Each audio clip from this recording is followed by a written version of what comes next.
So I'll be talking under few headings like tarsography release, 3-SNP procedure, INC with cyst wall biopsy, and canaliculotomy.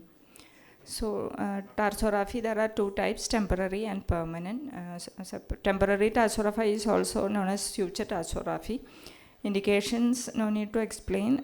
Bell's palsy, indolent corneal. It can be lateral, central, or medial also. So this is a short video of temporary tarsography. The patient is under local anesthesia.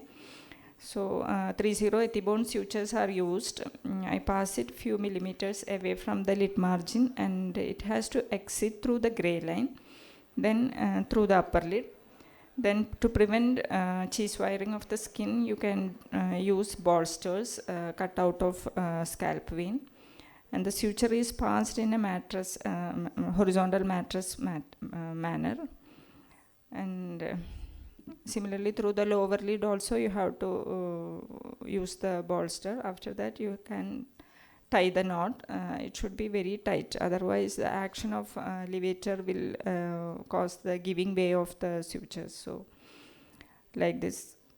And tight sutures has to be. Several knots you have to put, that's all. And this is permanent tarsography. Here, only difference is we are creating a row surface between the lids. So here I am doing an incision at the gray line, few millimeters, 1 or 2 millimeters at the gray line where you want the adhesion. So this is central tarsography. And same is repeated in the upper lid also. Then when you pass the sutures, what you have to take care is the needle end should emerge through the newly created row surface. Then rest of the procedure is same.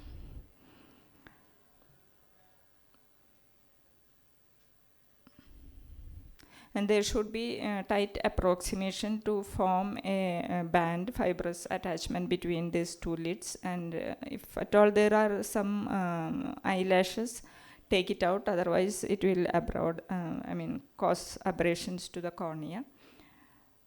And suture removal is done after 2 weeks, and by that time we expect the adhesions to be formed. Then when you want a tarsography release, that is also very simple. You can do it as an OPD procedure.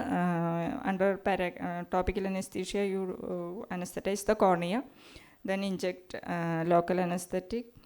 Then you have to give compression for few minutes with an artery forceps. You can do partial release or full release.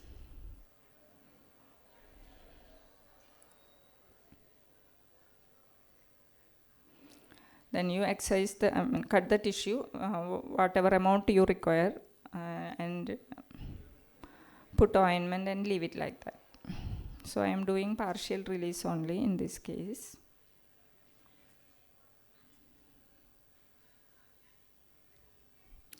Then comes punctoplasty. It is a common cause of watering, punctal stenosis. So it can be either idiopathic or some infections, viral infections can cause this, or drugs, or some types of conjunctivitis. So there are various procedures, single SNP, 2 SNP, 3 SNP, 4 SNP, etc. So I'll be showing 3 SNP procedure. So this is the vertical part of the canaliculus, and this is the horizontal part. So what you do is, with a small scissors, do a vertical SNP, then a diagonal SNP, and a horizontal SNP connecting the two.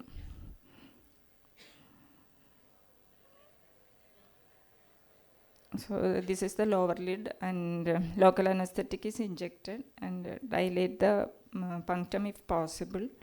And if you do probing, you can rule out associated canalicular obstruction also.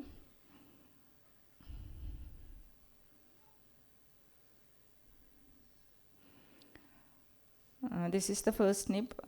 It is vertical, and the diagonal one, and the horizontal SNP connecting the connecting the two previous SNPs. And you can see the mucosa at the end of this procedure.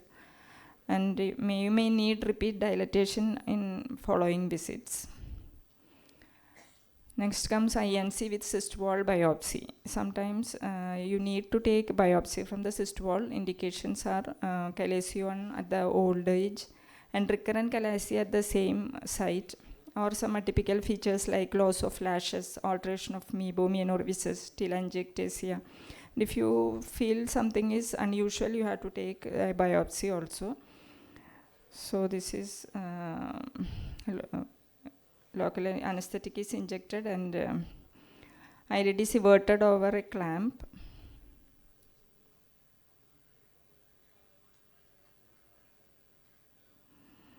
And with a number 11 blade, you can give a stab incision and the site you can, here you can see a blocked meibomian orifice parallel to that. In line with that, you can cut and take out all the contents as in INC.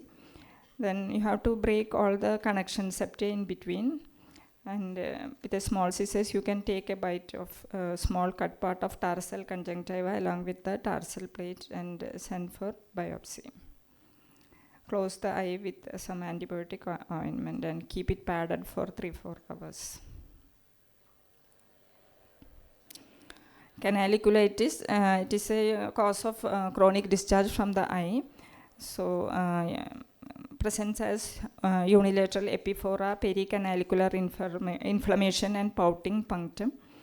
So this is the pouting punctum. When you press it, you can see the concretions coming. So canaliculotomy is the definitive treatment. So you can see inflamed canaliculus here. So what you do is cut over the horizontal canaliculus, partial thickness, and you can curate the concretions from the horizontal canaliculus.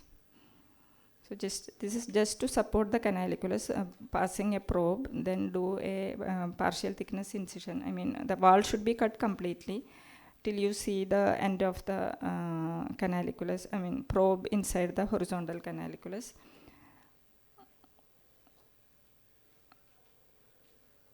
So now it is full thickness. Then you can milk out the secretions, I mean concretions. And if you want, you can, with the scoop, Calacion scoop, you can take out the concretions like this. And you have to repeat it and put some antibiotic ointments or and eye drops. So topical anesthetic cream is very useful to decrease the pain in during these procedures. Thank you. Thank you, ma'am. So this was the most easy topic, like for useful for the general ophthalmologist, which can, this procedures even can be done by the general ophthalmologist. You needn't require an oculoplastic surgeon.